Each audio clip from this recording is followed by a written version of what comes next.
Queen, when you talk to your community and the generations and passing on that generational knowledge, how do you also pass on the suffering, but allowing them to not be victimized by the suffering or identify as victims, but showing them that they are victors, celebrating their resilience, but not allowing outsiders to celebrate their resilience when they need to be stopping the suffering? Absolutely. It's not what you do, it's how you do it. So for the 40 plus years that I've been doing this, I am called the artivist. So when I present my activism through the arts, people receive harsh and harmful and horrific and inhumane information in a different way. It doesn't mean that emotionally they don't feel it, but they feel it even deeper in a way that it's unescapable. And after we get that out the way, as I say, I bring in the victory, I bring in the shout. So they get it, that you have to recognize the fact that if people came from their continent to another continent, kidnapped people, brutally harmed them, dragged them to islands and to somebody else's continent to enslave them. And in spite of all that, they survived. And you are also Gullah Geechee. That means you have the DNA of those people who were warrior class people that had the wherewithal and the strength, the mutterwit, the skill to thrive and survive. And they were not kidnapped, as we say, dry, long soul. They studied them and recognized they had scientific people. They studied them and realized they had healers. They studied them and they realized that these people had what we call today skill sets that were exploitable. If it is within your ancestors, it's within you, that you have skill sets and you have an ability that you can utilize those things, but this time for the betterment of your own community.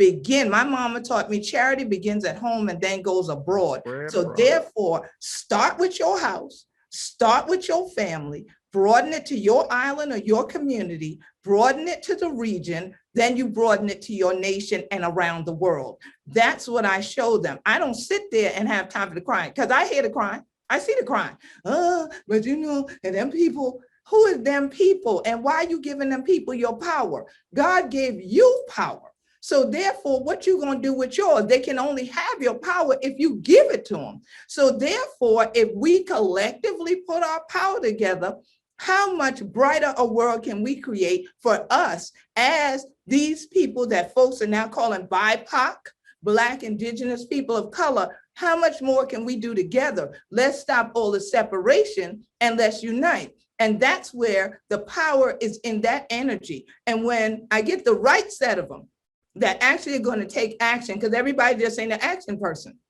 Some people like to cry. They love misery, and misery then loves company. The ones who are ready to move are the ones I get up with.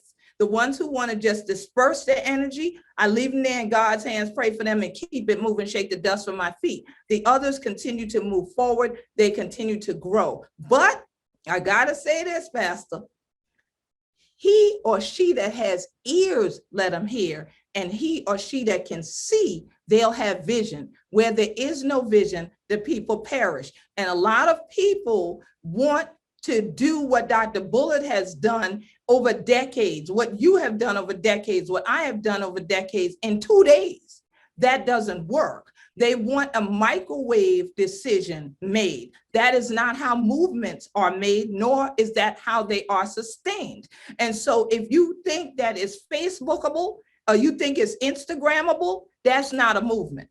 And so I'm telling you, that is part and parcel of this issue within this question that we have to address, that there has to be longevity and sustainability. And I always say, if my ancestors could make it out, fight their way out of enslavement, all right, I know we can fight our way out of all this destruction meant that others meant for our evil, but God gonna turn this thing around for our good. It's time for us to take the action and put the energy together and focus on the vision. Dr. Fuller, I got to tell you that they have given you some big shoes to fill. And now, as a faith leader who was brought up in the Pentecostal church, I know it's hooping time now. So if you don't come with a good Baptist hoop, then I'll listen. Amen. Glory to God. You need me to start up a song up in there? You know, you already listen. You already done got the beat going. Dr. Fuller, when we look at this whole investment, I want to make sure that we put this cautionary tale out here that build is not necessarily the message that we want to put out in place. Mm-hmm. Especially when I look at places like Stonecrest and all of the chaos that has ensued with their whole plan to build, mm-hmm. and inviting industrial pollution into their community, mm-hmm. and trying to economically compete with what is already over pollution, and not mm-hmm. seeing the devastation in community, but just seeing the building of capitalism.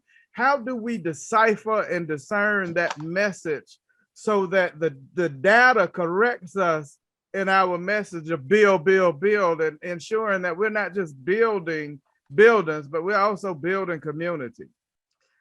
Yeah. Oh my goodness, there's just so much to say. And just, from what Queen Quet was saying, I come from background engineering and then community organizing and then public health.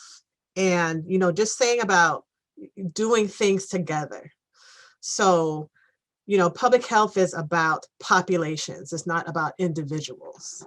And these circumstances and process that were put into place to get us where we are, that's systemic, and we need to use the same kind of systemic in order to get us out.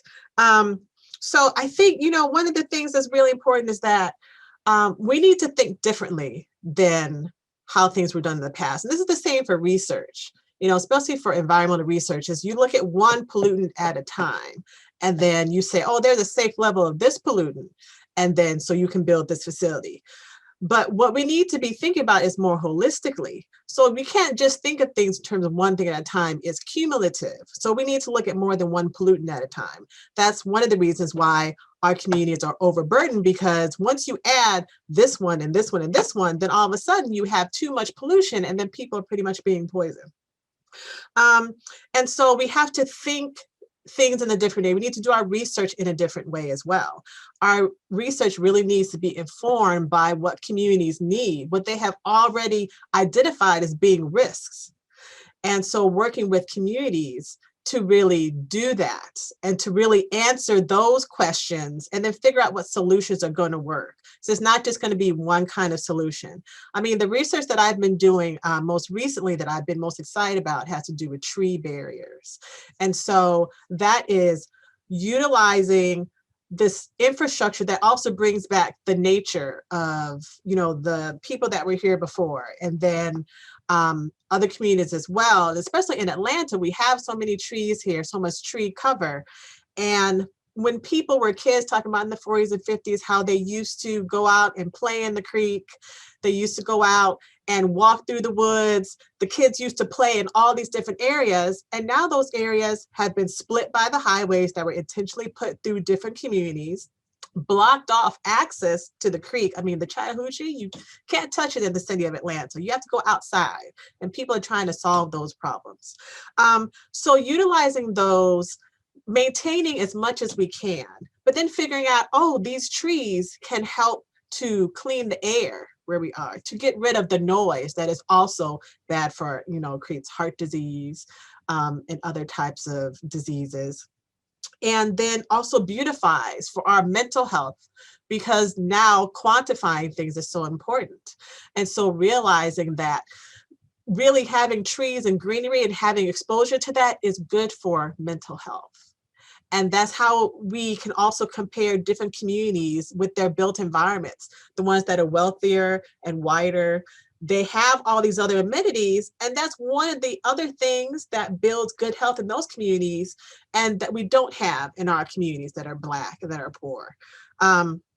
And so really thinking about things in that cumulative nature, designing studies that are going to fill those questions, and then devising these solutions with community members about what do you really need to have a holistic community, and then bring in the other stakeholders so that you can get things to happen.